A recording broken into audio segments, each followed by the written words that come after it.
Boa noite, então, a todos aí que estão nas redes sociais. Bem-vindos. Nós já estávamos aqui há algum tempo, já oramos, já cantamos, e agora vamos ao estudo da palavra, momento em que compartilhamos com vocês aí que estão assistindo. Hoje nós vamos continuar o nosso estudo lá em Atos dos Apóstolos. Estamos fazendo um estudo sequencial deste livro, todas as quartas-feiras. E na semana passada, nós estávamos no capítulo 9, vamos lá para o capítulo 9.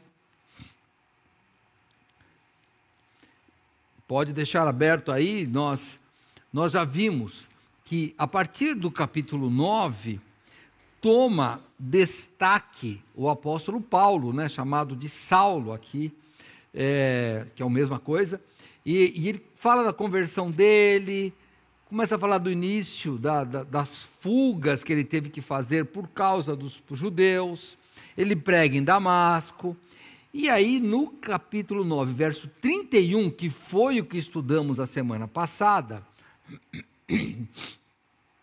nós até observamos que a partir do capítulo 9, verso 31, o escritor que cremos foi Lucas, que escreveu o Evangelho de Lucas e o livro de Atos dos Apóstolos, ele para de falar de Paulo e volta a falar de Pedro, que já tinha falado antes. Então ele fala do apóstolo Pedro que cura um homem chamado Enéas, que havia 8 anos que estava numa cama, paralítico, e ele levanta, e isso acaba fazendo com que o evangelho se cresça ali naquela região de Lida e Sarona, que é Saron. Então, no verso 36, que é o que nós vamos fazer hoje, vamos estudar hoje, vamos começar do 36, nós paramos aqui no verso 35, na semana passada, e agora vamos do capítulo 9, verso 36 em diante. E diz assim: e havia em Jope uma discípula chamada Tabita, que traduzido se diz Dorcas. Esta estava cheia de boas obras e esmolas que fazia. E aconteceu naqueles dias que, enfermando ela, morreu. E tendo-a lavado, a depositaram num quarto alto. E como Lida era perto de Jope, ouvindo os discípulos que Pedro estava ali, lhe mandaram 2 homens, rogando-lhe que não se demorasse em vir ter com eles. E levantando-se Pedro, foi com eles, e quando chegou, o levaram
os momentos da história. Por exemplo, na mitologia grega, vou aqui falar da mitologia grega, por quê? Porque nós vamos ver daqui a pouco que Dorcas e... o nome da mulher foi embora. Espera aí. Dorcas e Tabita... Nossa, foi embora, foi Talita, e Talita não é Tabita. É o mesmo nome, grego e hebraico. E a gente já começa, nós vamos ver que tinha essa integração de cultura. Então Jope está nessa história também. Por quê? Segundo a mitologia grega lá, Andrômeda, que era uma filha de uma rainha lá, que diz que ela era muito bonita, ela foi oferecida em sacrifício para um monstro marinho vir pegar. Aquelas histórias da mitologia grega. E onde era? Era em Jope. Jope também, irmãos, nós já sabemos, já ouvimos recentemente ouvimos falar dessa cidade. Lembra de Jonas? Quando Deus fala para Jonas ir para Nínive, ele vai para Tarse. E onde é que ele pega o navio? Em Jope. Quer ver? Vamos lá. Eu vou para Jonas, capítulo 1, verso 3, só para você saber de onde você lembra, né? Eu lembro dessa cidade. Então, você lembra por isso, né? Porque Jonas tinha lá, capítulo 1, porém, verso 1, 3 de Jonas, porém Jonas se levantou para fugir da presença do Senhor para Tarsis, e descendo a Jope, achou um navio que ia para Tarsis, etc. Não vou ler mais aqui. Fala, tá vendo, pastor, eu lembrava daí, mas tem outro lugar. Quando Salomão começa a trazer a madeira para a construção do templo, onde a madeira chega? Em Jope. Vamos lá, segundo livro de Crônicas, não se preocupe se você não conseguir, segundo Crônicas 2,16, tá? Pastor, eu não consigo acompanhar, não tem importância. Este vídeo fica gravado no YouTube, depois você pode procurar lá e ouvir com um caderno na mão, põe numa velocidade maior e vai embora. Olha lá, capítulo 2, verso 16 de segundo Crônicas. E nós cortaremos tanta madeira do Líbano, quando houveres mister, e traremos em jangadas pelo mar até Jope.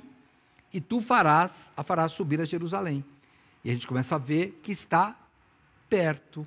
E mais, se você quiser mais ainda. Bom, eu não vou chegar lá em Esdras para ler, mas Esdras também, tá bom? Ele fala que ele dá dinheiro aos pedreiros e a madeira que ele vai usar vem de Jope.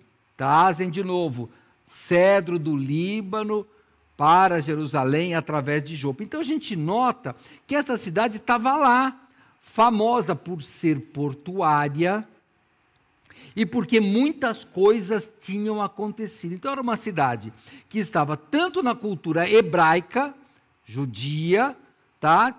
Israelense, do jeito que você quiser, israelita, porque ela tinha feito, sido porto para a construção do templo, para a reconstrução do muro, com Esdras, então ela estava lá, estava nos gregos também, por causa da mitologia grega que dizia, né, que a Andrômeda tinha sido oferecida por um monstro marinho lá, bom, aí eu não vou falar da mitologia, porque não é o nosso caso, mas, enfim, Jope era uma cidade conhecida, e aí sim, volta lá, para 9:36, e havia em Jope uma discípula chamada Tabita, que traduzido significa, se diz Dorcas, que estava cheia de boas obras e esmola que fazia. E por isso é que eu falei de Jope no início dessa forma. Irmãos, Tabita e Dorcas significa gazela ou antílope. Era um nome assim, de graça, né? Eles gostavam, a gente sabe que os judeus comparavam muito. E é um nome grego e hebraico. E aí nós vamos ver essa cultura, como eu já expliquei para os irmãos, né? Helenista, quando eu falo helenista, é de gregos, que estava unida ali, naquela cidade. E estava lá essa mulher, Tabita, e você vai notar que o escritor Lucas, ele usa a palavra discípula. Interessante o que ele usa, hein? Por quê, irmãos? Porque você não ouve isso muito comum. Mas discípula, aqui vem a nossa defesa de que o cristianismo, irmãos, foi que reconheceu a mulher em todos os lugares, ela é chamada de discípula. Veja, porque pode ser, nós vamos ver mais para frente, tudo leva a crer que ela era viúva. Porque as viúvas que reclamaram com ela, não está mais entre nós. Quer ver? Se você foi aqui, ó. Se você for comigo no verso 39, eu vou chegar lá daqui a pouco, mas só para antecipar. Verso 39, e levantando-se Pedro, foi com eles, e quando chegou, o levaram ao quarto alto. E todas as viúvas o rodearam, chorando e mostrando as túnicas e roupas que Dorcas fizera quando estava com elas. Pode ser que seja viúva, tá?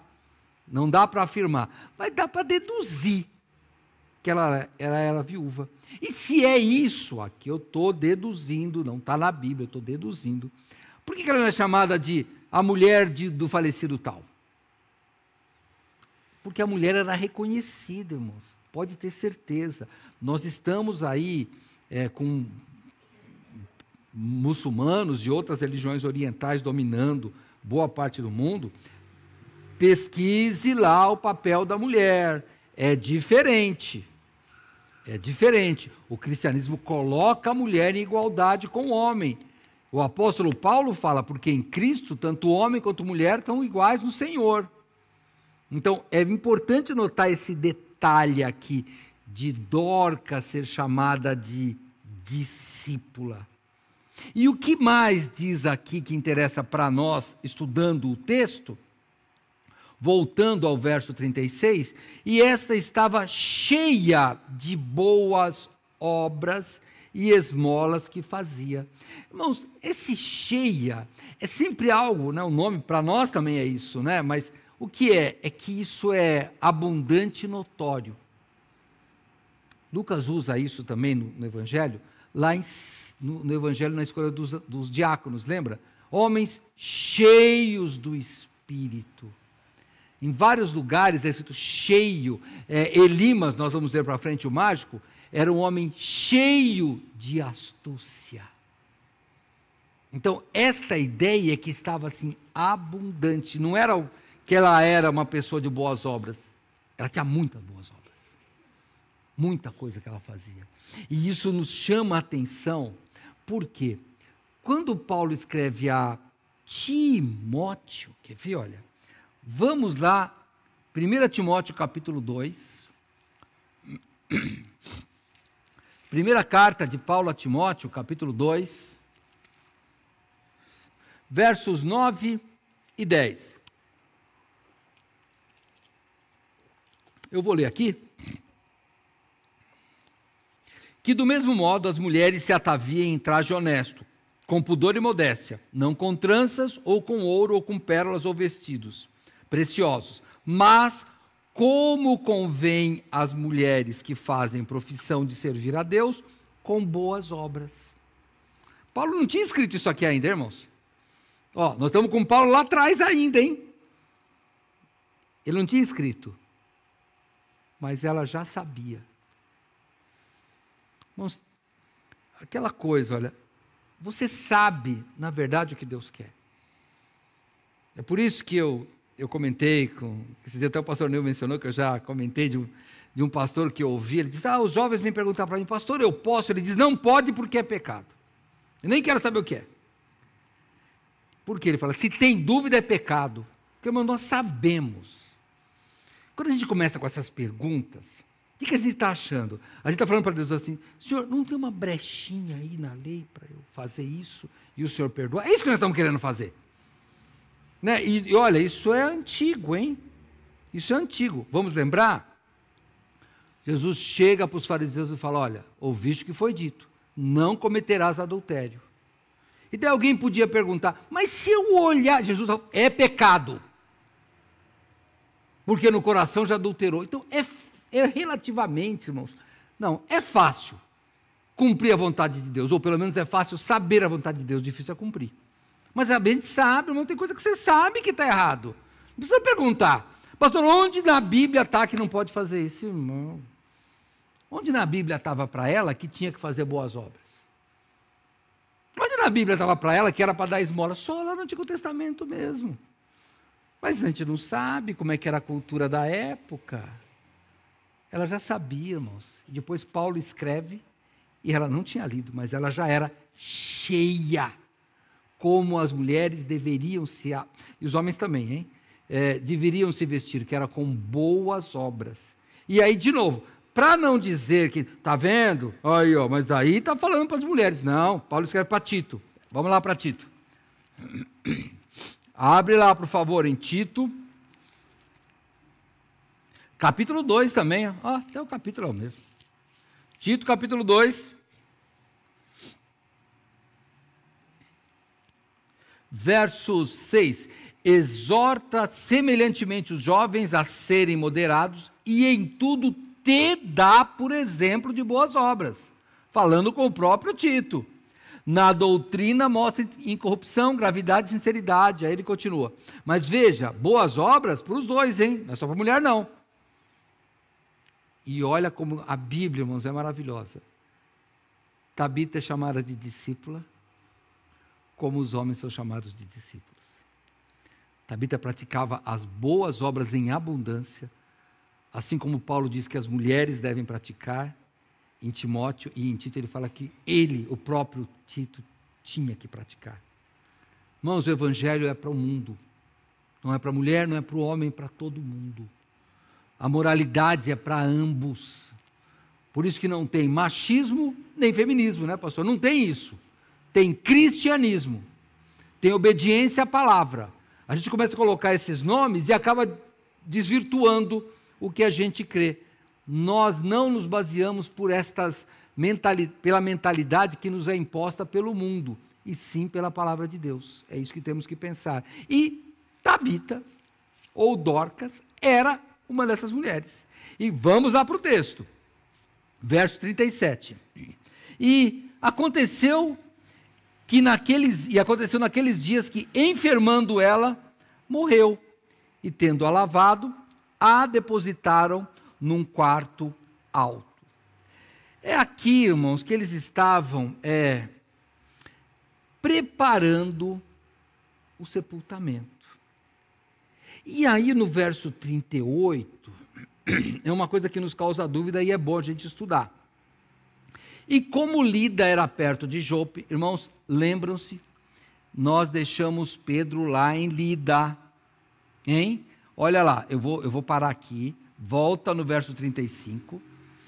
E viram-lhe todos os que habitavam em Lida e Sarona, os quais se converteram ao Senhor. Pedro estava em Lida. E agora isso acontece aonde? Em Jope, na cidade lá portuária. E como Lida era perto de Jope, ouvindo os discípulos que Pedro estava ali, lhe mandaram 2 homens, rogando-lhe que não se demorasse em vir ter com eles. E aí vem a dúvida. Por que eles chamam Pedro depressa? E aí, irmãos, a Bíblia não revela. A gente vai nos comentaristas e tem a ideia. Será que chamou depressa porque iam sepultar? E queriam que ele fizesse, sei lá, um culto? Não sei o que eles queriam. Ou será que eles esperavam a ressurreição também? Que eles fizessem um milagre? Por quê, irmãos? Porque, vamos pensar naquela época. Irmãos, quando a igreja, ali depois do dia de Pentecostes, para autenticar a igreja, vem aqueles dons apostólicos. E aí eles começam a fazer maravilhas. E maravilhas iguais a que Jesus fez. Então você vê, Pedro ele tinha curado o coxo lá no capítulo 3, ele tinha curado Enéas aqui, e a gente sabe que houve ressurreição na Bíblia. Lembra lá, Eliseu ressuscitou uma pessoa, um menino, Elias ressuscitou o menino, Jesus havia ressuscitado Talita, aquela menina, não Tabita, hein? Talita, e havia ressuscitado o filho daquela viúva em Naim. Então, por que será, irmãos? Talvez eles esperavam algum milagre. Muitos comentaristas entendem que eles realmente estavam esperando um milagre. Eles dizem que, acho que era assim, porque Pedro estava perto dos outros milagres, ele andou com Jesus. Lembra lá, vamos voltar nesses que eu falei com os irmãos? Olha, Lucas capítulo 7, vamos lembrar, né? Nós cremos que Lucas escreveu o próprio evangelho que tem o seu nome, Lucas, e Atos. Lucas capítulo 7,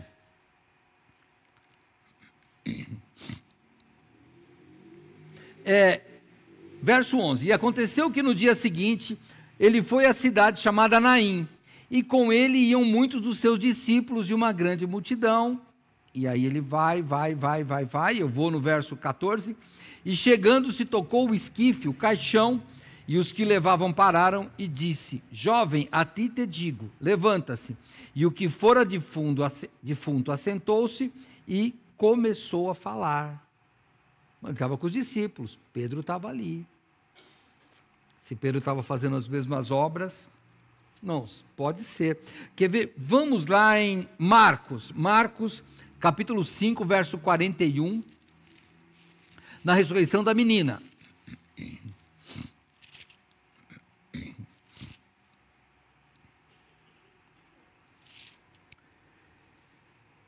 Eu vou pegar aqui, olha, a partir do verso 39, tem uma menina que está morta, mas eu vou começar no... Deixa eu ver onde é que eu vou começar para dar certinho. Aqui, verso 35, começa comigo para você ver. Marcos, capítulo 5, verso 35. E estando ele ainda falando, chegaram alguns do principal da sinagoga, quem disseram, a tua filha está morta. Por que enfadas mais o mestre? E Jesus, tendo ouvido essas palavras, disse ao principal da sinagoga, não temas, crê somente. E não permitiu que alguém o seguisse, a não ser Pedro, Tiago e João, irmão de Tiago.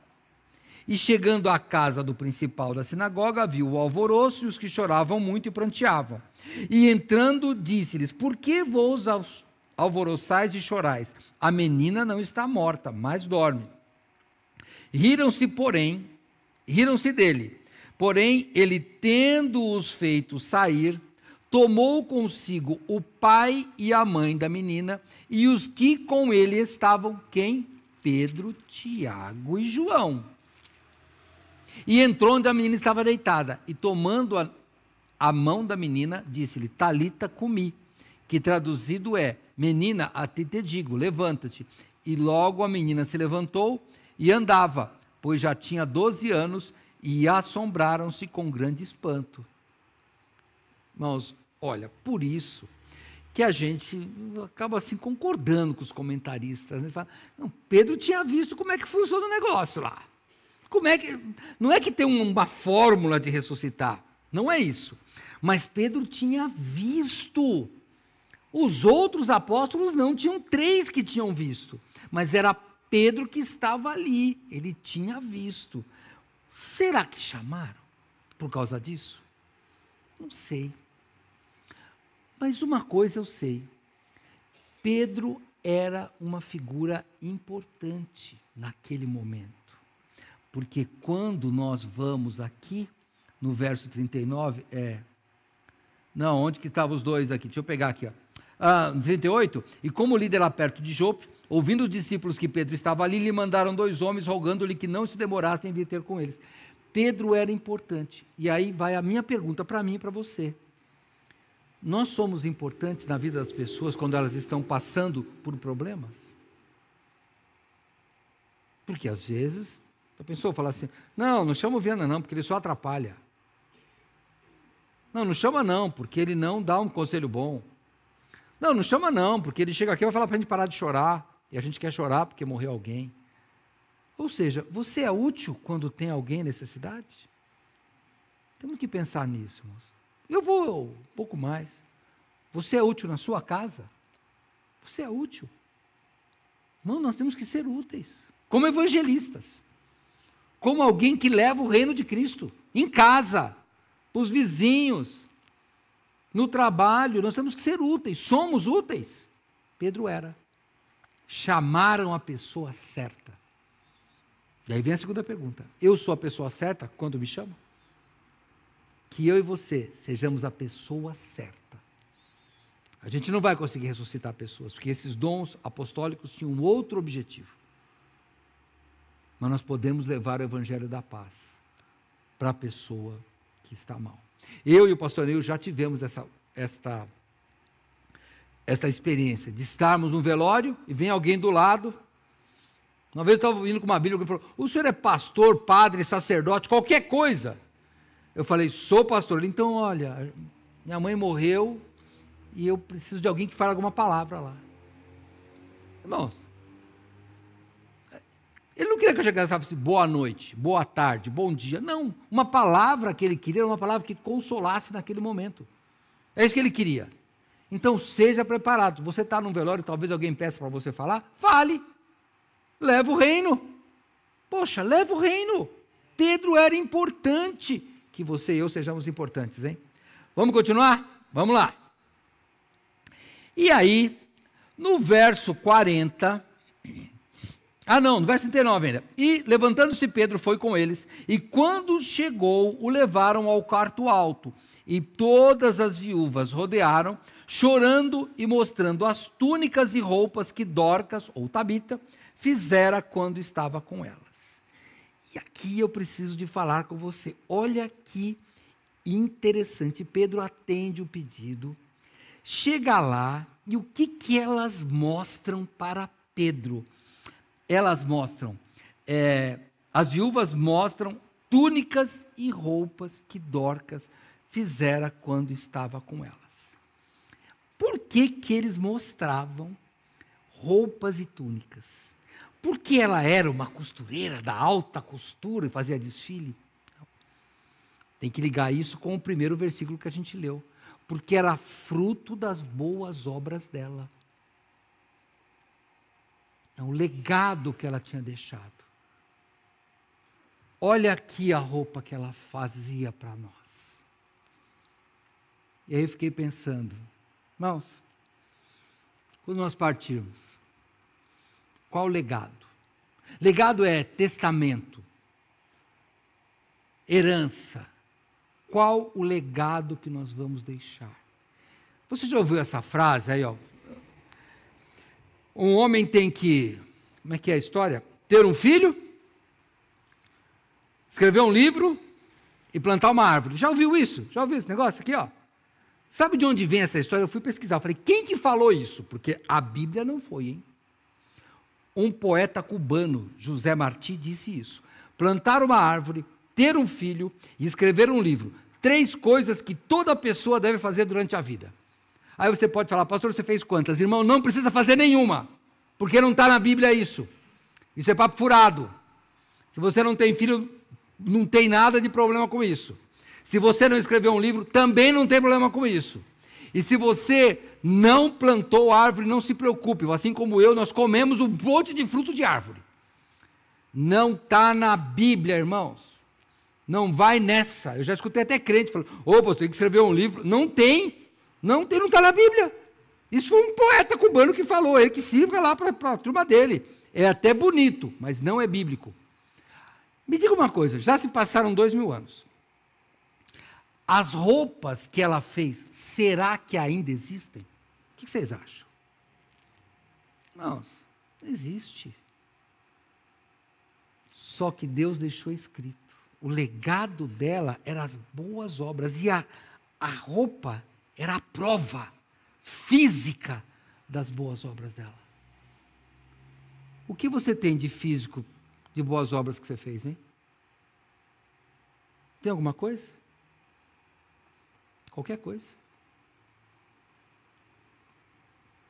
Nós estamos aí com o pastor Misael, filho do pastor Clóvis, e a Nelma, filha do pastor Carmesino. O pastor Carmesino morreu em Salvador. Estava internado. Boninal deve ficar uns 500 ou 600 quilômetros de lá.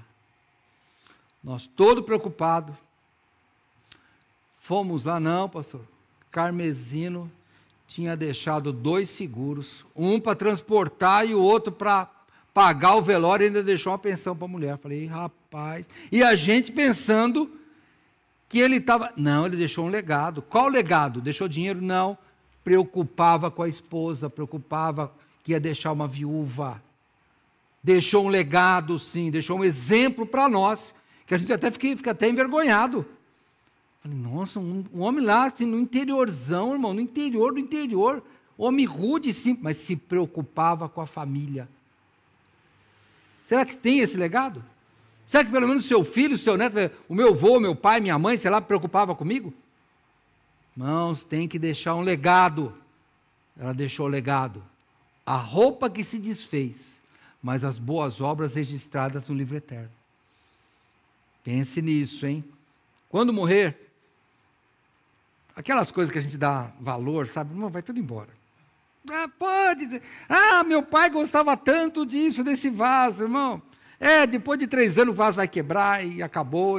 Ou vai chegar algum daqueles filhos e falar, já morreu, doa tudo. Não, vai ser assim. Não vai guardar, irmão, não vai. Esse negócio sabe, não, eu já fiz muito inventário, irmão, não guarda nada. Depois de um tempo, some tudo. Não adianta, irmãos. Vai deixar o seu exemplo, as suas obras, a sua lembrança, o seu exemplo. Se você deixar o exemplo do reino de Cristo, você deixou um exemplo eterno. Que assim como Tabita, você será lembrado por muitas gerações. E o melhor, se você pense, o melhor legado que eu quero deixar é que o nome dos meus filhos estejam lá no livro da vida. É esse o legado. Falamos do Evangelho para eles, para os netos. Talvez os filhos não ouçam, mas talvez os netos ouçam. Não tem importância, mas deixe um legado. Tabita deixou. E aí eu vou continuar, irmãos, olha, eu já passei 2 minutos, eu vou pegar os minutos agora para acabar com esse texto, tá? Mas Pedro, verso 40, fazendo sair a todos, pôs-se de joelhos e orou, e voltando-se para o corpo, disse, Tabita, levanta-te. E ela abriu os olhos e vendo a Pedro, assentou-se. Curiosamente, né? As ressurreições que Cristo fez, o filho da viúva lá de Naim foi público, todo mundo viu. O de Lázaro também, tira a pedra. O de Talita, a menina, ele não deixou o pessoal ficar lá, só ficou lá os discípulos e os pais. E aqui Pedro parece que ele segue aquele exemplo, fala, sai todo mundo. E ele fala, irmãos, o texto bíblico nos leva a que ele fala com convicção. A oração dele, porque ele ora assim, a Bíblia só diz, pôs-se de joelhos e orou. O que ele falou? Não sei. Ele orou, a gente não sabe. E voltando-se para o corpo, disse, Tabita, levanta-te. E ela abriu os olhos e vendo a Pedro, assentou-se. Irmãos, quando fala orou, irmãos, é alguma coisa que Deus fala com ele na oração. Porque se você pensa que é assim, Senhor, eu vou fazer uma ressurreição, olha, eu vou gritar e essa menina levanta. Irmão, não acredito que seja essa oração, hein?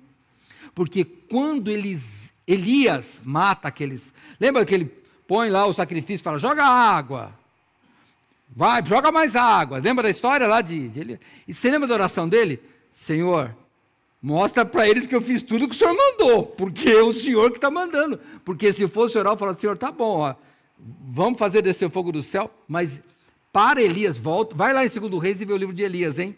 Ele fala, Senhor, eu estou fazendo o que o Senhor mandou, joga mais água. Irmãos, eu imagino eu tremendo, tinha 800 profetas, irmãos, e você jogando água do negócio. E do jeito que ele matou os profetas, ia ser ele, ia virar 800 pedacinhos, cada um por um. E aí qual é a oração dele? Senhor, olha, mostra para eles que eu fiz exatamente o que o Senhor me mandou fazer. Na nossa oração, irmãos, tem que ser igual à vontade de Deus. Não adianta chegar e falar, já deu certo em nome de Jesus, irmão. Desculpa, hein? Obrigado pelo seu otimismo, mas não é verdade. Já deu certo em nome de Jesus, não é. A gente pede que a vontade de Deus seja feita. Às vezes não dá certo, porque Deus não quer.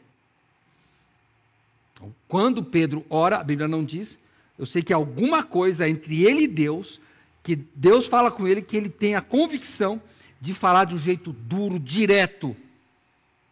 Menina, Tabita, levanta-te. Só fala isso. Não sei quanto tempo ele ficou orando, mas com 2 palavras resolveu tudo. Porque dentro da vontade de Deus, tudo se resolve. Para um ou para o outro lado. É só da vontade de Deus. Então tome cuidado. Que às vezes a gente fala, né, tudo, eu vou casar com tal pessoa, e Deus há de abençoar que vai dar certo. Não sei, irmão. Eu vou comprar isso porque... Não, para com esse negócio de colocar na boca de Deus o que ele não falou. Aqui parece não, com certeza, Pedro sabia o que estava fazendo. Porque ele não vai ressuscitar mais ninguém. Só ali, hein? Pensar nisso. E por fim, vamos lá. E ele, dando-lhe a mão, a levantou e, chamando os santos e as viúvas, aquelas que estavam chorando, apresentou-a viva. E isso foi notória por toda a Jope, e muitos creram no Senhor. Irmãos, aqui no verso 42, a gente tem que voltar aqui para o verso 35, na cura de Enéas. E viram-no todos os que habitavam em Lida e Sarona, os quais se converteram ao Senhor. Irmãos, os milagres não são para a menina ressuscitar, para a mulher ressuscitar, para o seu filho ficar curado, são para que o reino de Deus progrida. É isso que é a ideia dos milagres. Essa é que é a ideia dos milagres. Por isso que depois a pessoa vem, aqui tem mais milagres do que na Bíblia. Teve um sacerdote aí que falou isso. Irmãos, problema dele, ele que vai se acertar com Deus. O milagre tem que ter um reflexo no reino de Deus aqui na terra. Senão não tem razão para ter milagre. Não tem razão. E o finalzinho, no verso 43. E ficou muito dias em Jope com um certo Simão curtidor. Irmãos, cidade na beira do mar. O que é que o curtidor fazia? O cortume, que é o lugar onde faz, é um lugar que fede, cheira mal, porque você tem que pegar a carcaça do animal morto, tirar o couro, passar um produto, e aquilo vai ficando no sol para endurecer. Quando você pega esse couro da cinta, do sapato, isso foi curtido. Hoje deve ter outro processo mais limpo, mas era sujo, fedido. E se você pegar, eu vi uma vez um cortume na Índia, ninguém quer nem ficar perto, porque aquilo fede de longe. Mas Simão fica na casa, Pedro fica na casa de Simão curtidor. E nós vamos chegar agora no capítulo 10, acho que agora vai ser o pastor Nego que vai fazer, e ele vai nos falar que Cornélio, que está em Cesareia, manda buscar lá em Jope, que está na casa de Simão curtidor, pastor. E você vai notar o seguinte, vou antecipar já, hein? Vou dar um spoiler aí na coisa. Ele vai e vão discípulos com ele. Que discípulos que vão com ele? Irmãos, tudo nos leva a crer que a casa de Simão curtidor era o lugar onde se reuniam crentes. Uma casa fedida, suja, mas com certeza uma casa purificada pela palavra, a ponto de receber um apóstolo, a ponto de vir um oficial mandar na casa daquele homem curtidor. Não tinha um lugar melhor? Não, não tinha um lugar melhor. Então não importa o quão humilde seja a sua casa, a casa de um curtidor tem que ser humilde. Mas era um lugar onde se pregava o reino e tinha discípulos em volta. Não adianta comprar perfumes caros na sua casa se não tem o reino de Deus, porque a casa onde tem o reino de Deus tem aquele perfume que a Bíblia diz de cheiro suave que sobe até o Senhor. Que essa seja a sua casa. Quer dizer, tem a casa de Simão curtidor, não importa, cheira talvez mal porque é velha, mas quantas vezes a gente não vai em casas humildes que até não cheiram bem quando você vai pelo interior, mas é uma casa que exala perfume de paz. Que essa seja a sua casa. Que você tenha uma casa de Simão curtidor. Tá bom? Semana que vem, se Deus quiser, o pastor Neu já entra em Atos capítulo 10, e aí vai voltar para Jope, hein? Como eu já dei o spoiler, vai voltar, mas ele vai já para outra cidade. Tá bom? Vamos lá, Deus abençoe. Eu vou orar agora, vou encerrar. Se você quiser vir pessoalmente na sexta-feira, 7h30 da manhã, estamos estudando o livro de Gênesis. Se não, domingo, 9 horas da manhã, programação especial do Dia dos Pais, mas tem culto, hein? Tem mensagem. Então, 9 horas da manhã, culto normal, e à noite, do domingo, nós vamos ver já o terceiro milagre de Jesus em João. Tá bom? Vamos lá nos preparar, vamos orar. Senhor Deus, obrigado, Pai, pelos exemplos que temos de pessoas simples, como Dorcas e como Simão curtidor. Obrigado, Senhor, porque isso nos enche de esperança. Na nossa simplicidade, na nossa pobreza, nós podemos ser pessoas ricas e perfumadas com o perfume de Cristo. Nós pedimos que esta seja a nossa realidade, a nossa casa, a nossa vida. E que esta igreja, Pai, seja uma igreja que exale este perfume de Cristo. Te peço em nome dele, Jesus Cristo, nosso Salvador. Amém. Encerrando a transmissão, até a próxima, os irmãos. Boa noite.